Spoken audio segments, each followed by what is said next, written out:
Friends, నేను మీ భాస్కర్ మేకల. So 4th week second day closing voting అనేది చాలా బీభత్సంగా ఉంది.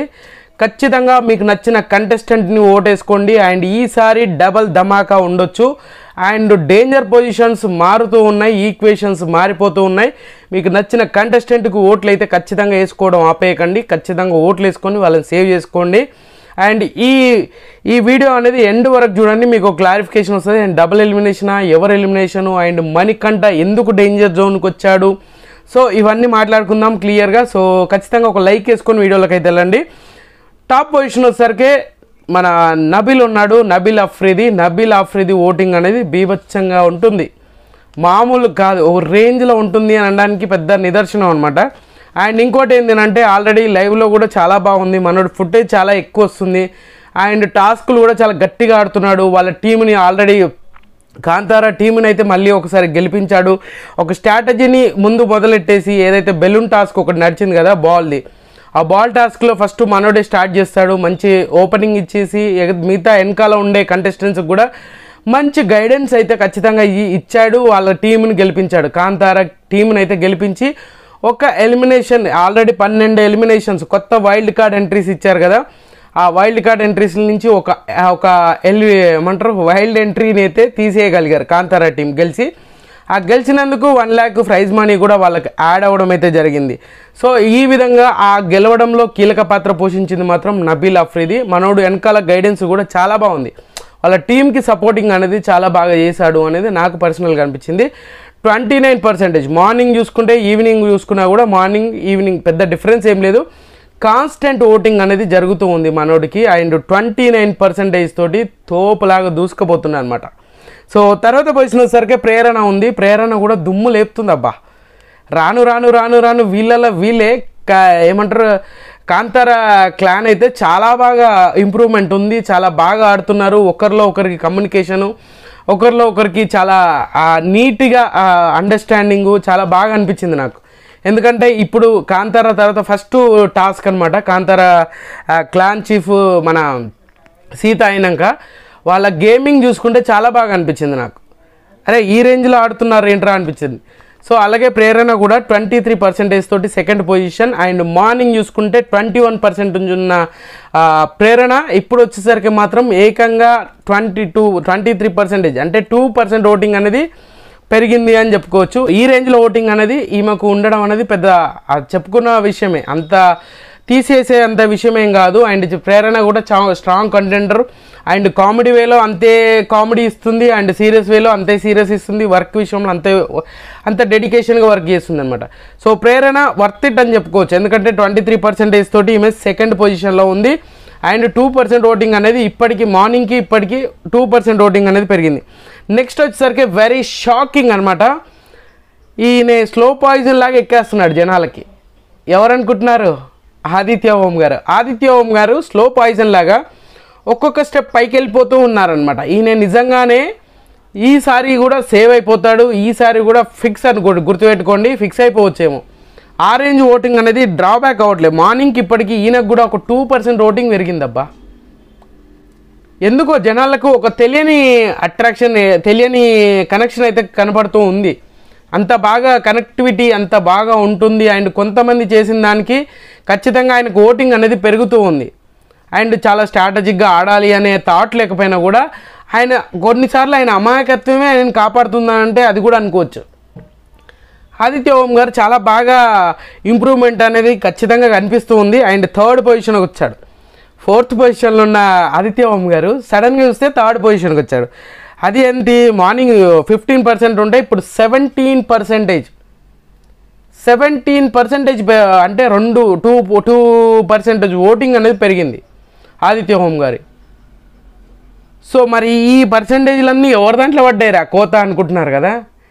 నిజంగా చెప్తున్నాను, మణికంఠ వెరీ డేంజరస్ పొజిషన్. ఖచ్చితంగా మణికంఠ ఈసారి డబల్ ఎలిమినేషన్ ఉంటే Manikanta is out, he's out. ఆ రేంజ్లో ఉంది అనమాట. ఈ రేంజ్లో ఓటు ఎందుకు డ్రాబ్యాక్ అవుతుంది అని అంటే, మణికంఠ ఆడట్లేదంటే ఆడుతున్నాడు. గేమ్ వైజ్ ఆల్మోస్ట్ ఆయన ఎఫర్ట్ పెట్టడానికి ట్రై చేస్తున్నాడు, ఎమోషనల్లీ బాగా కంట్రోల్ చేస్తున్నాడు. ఇక్కడ ప్రాబ్లం ఏంటంటే ఇప్పుడు ఏదైతే ఈ రోజే చూసుకోండి, ప్రీవియస్ అవసరం లేదు, ఈరోజు ఎప్పుడైతే 12 వైల్డ్ కార్డ్ ఎంట్రీస్ వచ్చినాయి అన్న దగ్గర నుంచి మణికంఠలో ఒక తెలియని టెన్షన్ స్టార్ట్ అయిపోయింది. అరే వాళ్ళు వస్తే నేనే వెళ్ళిపోతా అని చెప్పేసి ఆయనలో ఆయన ఎక్కడ ఎదైపోతున్నాడంటే మొత్తం డిగ్రేడ్ అయిపోతున్నాడు. అంటే కాన్ఫిడెంట్ లెవెల్ ఏదైతే ఉందో అది మొత్తం రాను రాను తగ్గిపోతూ ఉంది అనమాట. ఈ రేంజ్లో ఉంటే పరిస్థితి వేరేలా ఉండదా? పరిస్థితి దారుణంగా మారదా? సో అలాగా మణికంఠ కాన్ఫిడెన్స్ లెవెల్ అనేది చాలా తగ్గిపోయింది. అండ్ మనోడు గేమ్ స్పిరిట్ అనేది తగ్గిపోతూ వస్తుంది. ఆల్రెడీ ఇప్పుడు లైవ్లో చూసుకుంటే మనోడు నిఖిల్ టీంలో ఎవరైనా మీకు అన్ఫిట్గా మీరు అనుకుంటే వాళ్ళని ఎలిమినేట్ చేయొచ్చు, ఆ గేమ్లో నుంచి అవుట్ చేయొచ్చు అన్నప్పుడు మణికంఠ సెల్ఫ్గా నామినేట్ అయిపోయి సెల్ఫ్గా ఎలిమినేట్ అవుతాడు. సో నాకేంటి అని అంటే నా బ్రెయిన్ సోనియా, నా ఫిజికల్ స్ట్రెంత్ పృథ్వీ అని చెప్పేసి నేనే సెల్ఫ్గా నేను ఎలిమినేట్ అవుతున్నా గేమ్ నుంచి అని చెప్పేసి ఎలిమినేట్ అవుతాడు. ఇంత ఓవర్ కాన్ఫిడెంట్ ఏంది భయ్యా నువ్వు అసలు? ఇప్పుడున్న పరిస్థితుల్లో నువ్వు ఖచ్చితంగా ఆడాల్సిన సిచ్యువేషన్. నేను ప్రతిసారి నేను 100% ఇస్తా, నేను ఖచ్చితంగా నేను ఆడాలి, నేను ఇంకా పర్సనల్ నా కోసం ఇల్లు ఉన్నారు, వాళ్ళు ఉన్నారు, వాళ్ళ కోసం నేను గెలవాలి అన్నప్పుడు ఎందుకు గివ్ అప్ ఇచ్చావు ఇప్పుడు? సో ఏంటి అని అంటే సిచ్యువేషను కొన్నిసార్లు ఆయన కోరుండి తెచ్చుకుంటున్నాడు, కొన్నిసార్లు సిచ్యువేషన్ని హ్యాండిల్ చేయలేక వదిలేసుకుంటున్నాడు. సో ఎంతసేపు యష్మి ఒక టాపిక్, ఇదే టాపిక్ మీద యష్మి ఆ ఎక్స్ టాస్క్ ఏదైతే ఉందో నువ్వు 100% ఇవ్వలేకపోయినావు కదా, ఇప్పుడు కూడా ఫిజికల్గా ఏదన్నా వచ్చినప్పుడు నువ్వు 100% ఇవ్వలేవు కదా, సో నేనైతే నీ పేరు చెప్తున్నాను అన్నప్పుడు సో దానికి అంతా ఆర్గ్యూ చేసావు. మళ్ళీ నీకు నువ్వే వచ్చేసి నీ మూడ్ స్వింగ్స్ ఏంది భయ్యా నువ్వు? ఈ రేంజ్ మూడ్ స్వింగ్స్ ఉంటే ఎవడు భరిస్తాడు? ఏ విధంగా చేస్తారు? సో మొత్తానికైతే ఈ ఎంత అంటే అంత దారుణంగా 4% ఏకంగా 5% ఓటింగ్ తగ్గింది. 5% ఓటింగ్ తగ్గడం ఏంది భయ్యా? 13%. మార్నింగ్ చూసుకుంటే 18% ఉన్న ఓటింగు ఇప్పుడు చూసుకుంటే మాత్రం 13%కి వచ్చింది. సో అందుకే చెప్తున్నాను, వెరీ డేంజరస్ పొజిషన్లో ఉన్నాడు. ఏదైనా జరగచ్చు, లాస్ట్ మినిట్లో కూడా ఏదైనా జరగచ్చు. సో అదే చెప్తున్నాను నేను, ఏ సిచ్యువేషన్ ఎలా ఉంటుందో ఏంటో అనేది కూడా తెలియదు.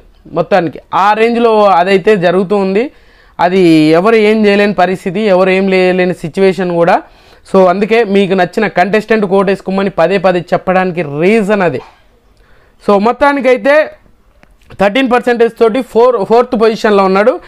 అండ్ 5th పొజిషన్ వచ్చేసరికి పృథ్వీకి అనూహ్యంగా ఓటింగ్ పెరిగింది.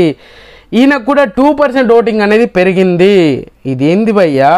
10% సారీ 1% అని కూడా అంతే, 10% ఓటింగ్ అయితే ఉంది కాన్స్టెంట్గా. 10-11 మధ్యలో ఉంటుంది మనోడికైతే ఓటింగు. ఇది ఎక్కడ ఓటింగ్ రా భయ్యా అంటే నిజంగానే మనోడిలో అంత క్యాపబిలిటీ ఉంది అని చెప్పుకోవచ్చు. కొన్ని విషయాల్లో చాలా స్టాండ్ తీసుకుంటాడు, చాలా స్టేబుల్గా మాట్లాడుతున్నాడు. ఇంతకుముందులాగా ఓట్స్ అనేది లూజ్ అవ్వట్లేదు, కొన్ని విషయాలు చాలా మారాడు. సో ఆ విధంగా ఇప్పుడు ఉన్న ఏకైక స్ట్రెంత్ శక్తి టీంకి మనోడు ఒక్కడే. అండ్ యష్మి ఈ సోనియా వల్ల యష్మి అటు ఇటుగా ఆడుతుంది, అది పక్కా. ఆ కాన్ఫిడెంట్గా ఇది ఆడుతుంది అని చెప్పలేము. యష్మి మధ్యలో సోనియా రాకుండా ఉంటే 100% ఇస్తుంది, ఆమె వచ్చిందనంటే గివ్ అప్ చేస్తుంది. సో ఇది అందరికీ తెలిసిన విషయం, అందరికీ తెలిసిన నిజం. సో ఆ విధంగా చూసుకుంటే పృథ్వీ చాలా బాగా ఆడతాడు.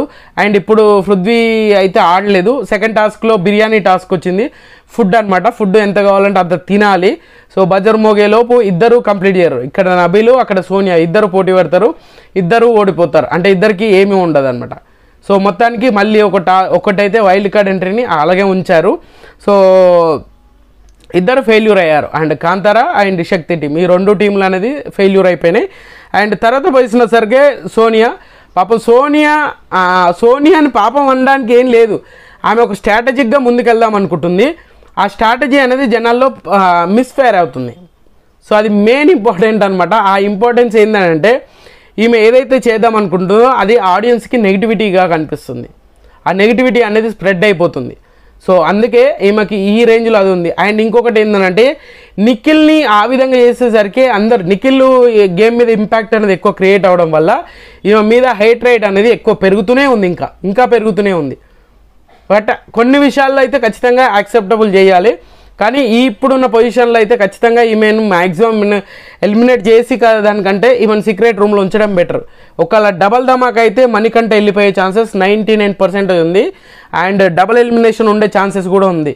ఎందుకంటే నెక్స్ట్ రాబోతున్నది 8 మంది వైల్డ్ కార్డ్ ఎంట్రీస్. వాళ్ళు 100% వీళ్ళే వస్తారు అనే లిస్ట్ అయితే మన దగ్గర ఉంది. బట్ చేస్తాను అది కూడా. సో ఇప్పటికైతే 8 మెంబర్స్ అయితే ఖచ్చితంగా వైల్డ్ కార్డ్ ఎంట్రీస్ రాబోతున్నారు. మీరు ఇప్పటివరకు ఎక్కడ వినని పేర్లు అయితే చెప్తాను నేను. షాకింగ్గా ఉంటుంది వీళ్ళు కూడా వస్తారా అని చెప్పేసి, అలాంటి నేమ్స్ అనమాట. సో మొత్తానికి సెకండ్ డే క్లోజింగ్ ఓటింగ్ వచ్చేసరికి నా మణికంఠ ఏకంగా డేంజర్ జోన్లోకి వచ్చి పడ్డాడు. సో పృథ్వీకి నాకు 2% ఓటింగ్ అనేది డిఫరెన్స్ ఉంది. సో అందుకే చెప్తున్నాను ఎవరికి ఏదైనా జరగచ్చు అన్నట్టుగా. సో మొత్తానికి మీకు టాప్ పొజిషన్ వచ్చేసరికి నబీల్ ఉన్నాడు, సెకండ్ ప్రేరణ, తర్వాత థర్డ్ వచ్చేసరికి ఆదిత్యవు, fourth Manikanta, fifth Prithvi, sixth వచ్చేసరికి సోనియా ఉంది. సో ఖచ్చితంగా మీకు నచ్చిన కంటెస్టెంట్ కోట్ అయితే వేసుకోండి. ఎలిమినేట్ అయిపోయినాక ఏం చేసేదే ఉండదు. సో ఖచ్చితంగా ఈ వీడియో మీకు నచ్చింది అనుకున్నా. నచ్చితే లైక్ చేయండి, షేర్ చేయండి, కామెంట్ చేయండి, సబ్స్క్రైబ్ చేయడంతో మర్చిపోద్దు. అండ్